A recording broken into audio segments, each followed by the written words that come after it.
আজকে আমরা একটি ম্যাথ সলভ করব, সেটা হচ্ছে একটি সেকেন্ড দোলকের কার্যকরী দৈর্ঘ্য বের করব আমরা।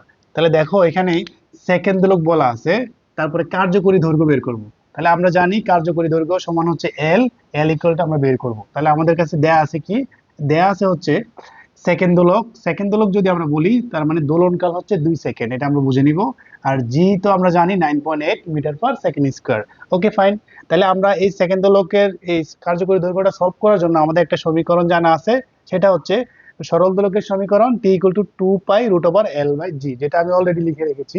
তাহলে এখন আমাকে এল এর ভ্যালুটা বের করতে হবে। তাহলে এল এর ভ্যালু বের করার জন্য আমাদের উভয় পক্ষে কি করব, বর্গ করে নিব। তাহলে প্রথমে আমরা কি করব, এই টি বর্গ, তাহলে এই পাশে স্কয়ার আর এই পাশেও কি বর্গ। তাহলে 2 পাই বর্গ করলে এটা স্কয়ার এটা স্কয়ার, আর এই বর্গ করার কারণে এই রুটটা উঠে যাবে। তাহলে ডিরেক্ট L/জি হবে। তাহলে আমরা এখানে লিখতে পারি বর্গ করে। ওকে, আচ্ছা। তার মানে এখন আমাদের করতে হবে যে এল এর ভ্যালুটা বের করতে হবে। তাহলে আমরা লিখতে পারি যে টি স্কোয়ার, আর এর উপরে লিখতে পারি 2 স্কোয়ার পাই স্কোয়ার এল, আর নিচে হচ্ছে জি।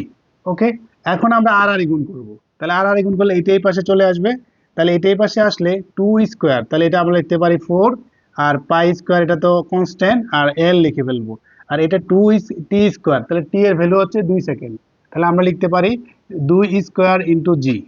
ওকে, তারপরে আমরা যেটা করতে পারি এল রেখে, যেহেতু আমাদের কার্যকর দৈর্ঘ্য বের করতে হবে, এল রেখে এটা আমাদের নিচে ভাগাকারে লিখতে পারি। তাহলে এল সমান, তাহলে 2 স্কোয়ার তার মানে 4, আর জি এর ভ্যালু হচ্ছে 9.8, আর এখানে 4 পাই স্কোয়ার এটা লিখলাম।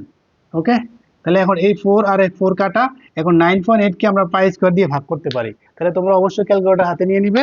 তারপরে হচ্ছে 9.8 ভাগ পাই স্কোয়ার দিয়ে দিবে, তাহলে চলে আসবে 0.99। তাহলে আমাদের আসলো এল এর মান হচ্ছে 0.99 মিটার।